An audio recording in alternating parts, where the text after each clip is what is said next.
The people in that country hate us. They call us Makwerekwere. I laughed. Ha! You're just jealous. And you know, you're going to miss sleeping next to me because uncle said I'm going to have my own double bed. Now Tariro said, Mama was strangled to death during xenophobic attacks. Do you know what that means, stupid girl? She was killed just because she's a foreigner. She shut the suitcase as if it had insulted her. Ariola, you're not going to swim there. You're going to cry. Why did you come here, Kwere? Did you come here to steal our men? I feel very sorry for a person who does not have a home. Running through unfamiliar landscapes and languages. Running through countries that didn't care for us.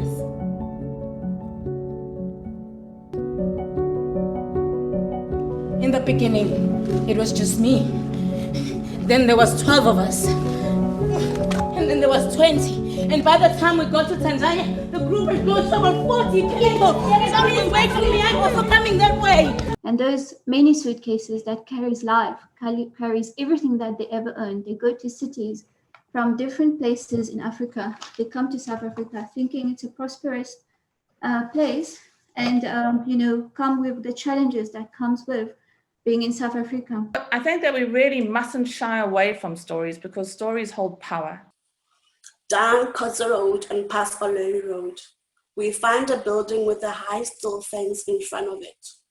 We can tell that by the strange gravity on the fence and the people coming out of the building that bad things happen here. To make money off people's stories is ethically very difficult. If we provide a city where, it's nurturing its people, our future generation, there's a mother handing over a baby to the landscape of South Africa. And I like to represent South Africa as a hand. It's a hand that holds, it's the land, it holds us, and there's the city. And if we don't make sure that it has like basic stuff like human rights, basic services, dignity, education, safety, sustainability, care, love, jobs, how do we ensure that our future generation is able to, lift the country, lift everything from a drowning country? Because really the city is for the citizens, and if they highlight that this is the problem, they need to be heard. If it's a safety issue, if the youth are saying, we make up 60% of the unemployed population, this is what we need, this is what we want to be taught in schools, we are supposed to listen and hear them and really start engaging in the way that they understand and they can engage in. 90% of the drivers of active citizenship have been women. Because we just get on with it. And I love my husband and I've got 2 sons, love them dearly. So there's nothing about men. But it seems like women are just taking the baton and saying, look, this is not good for our families. This is not good for our community. And we're going to step up and we're going to do something. I'm working with a couple of people within the municipality that are breaking the rule a little bit, bending the rules, not breaking it, because they are so excited by some of the things they've seen. They might not understand mobility, but they understand the BRT and that I use it. They might not understand integrated urban infrastructure, but they know that they need water in their area. They know that they're lacking, creative facilities and public spaces, or that they have very limited access to governance structures and ways to influence them. And that's really the important part, is understanding that it's not that people are not engaged in city making processes. They have been, they are.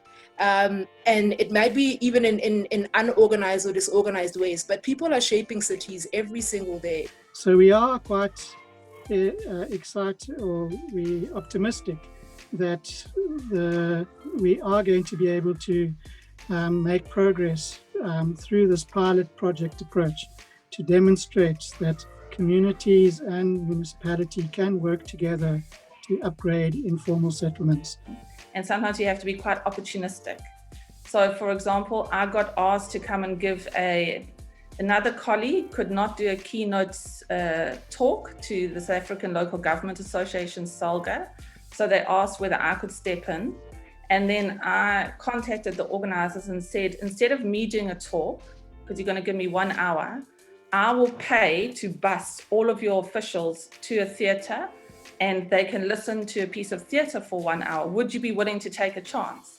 And luckily, that person said yes, which meant that 70 government officials sat and listened to the last country and then started speaking about how it made them start to feel about their work and some of the things that they had forgotten.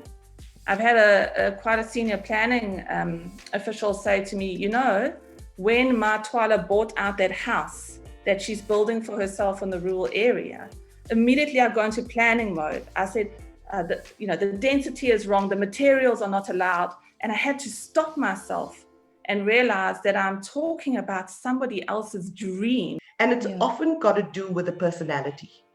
This has got nothing to do with policy. It's about who you're dealing with. And in my experience, it's mostly arrogance. It's mostly like, you paid to do your job, then damn well do it. That's what I say. In the not-for-profit sector, if I don't do my job, the funder doesn't fund us. What's happening on the ground, and where does the partnership with government fall flat? In July, we were offered 50,000 Rand from the mayor. It was to go into food parcels, to prepare food parcels to give to families. And the mayor's section, or whatever they call it, office came back and said that they would choose the families, they would choose what went into the food parcels, and they would choose how long it would feed a family.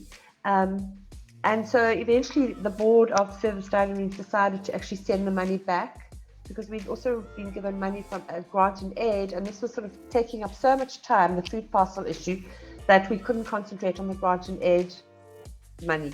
That's where communities get demotivated, where they've done the hard slog and then they've got to wait. And it's always excuses. And if we could just understand that when you're capturing a community with that energy, you've got to actually just celebrate it. Just little things, just, open doors, connect them to people. There is a lack of understanding of how municipal processes work. Because why is it okay for the materially poor to live in such squalor and these terrible conditions? So there's no, again, going back to shifting of mindset and this arrogance and blaming, Shifting the mindset from government will build houses for people to communities and government will work together and incrementally improve living conditions of people, building on what people are already doing. The artist community in this city is quite amazing. The talent is exceptional, and just the pure resilience in pulling something like that off, outstanding. I mean, quite honestly, politics at the moment seems to be a war of storytelling. Whose story is more believable? How much can they get you to believe their narrative over others? There's really no such thing as a voiceless. They are only deliberately silenced or preferably unheard stories. And I think this is a challenge to us all.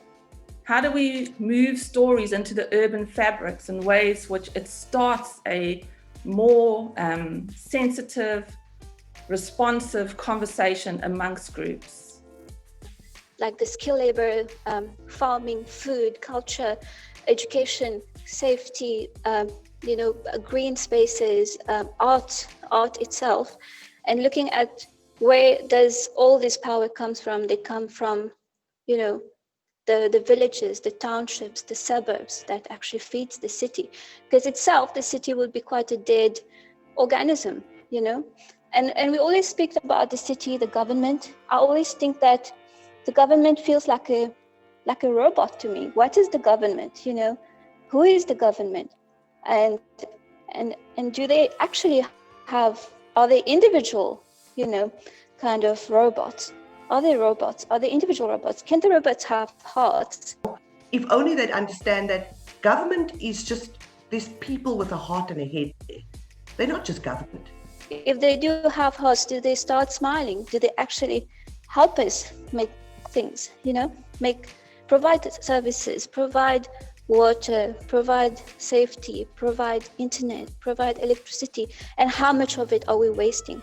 How much of it is going to waste, and how much is actually flying away and going to the people that actually needs it?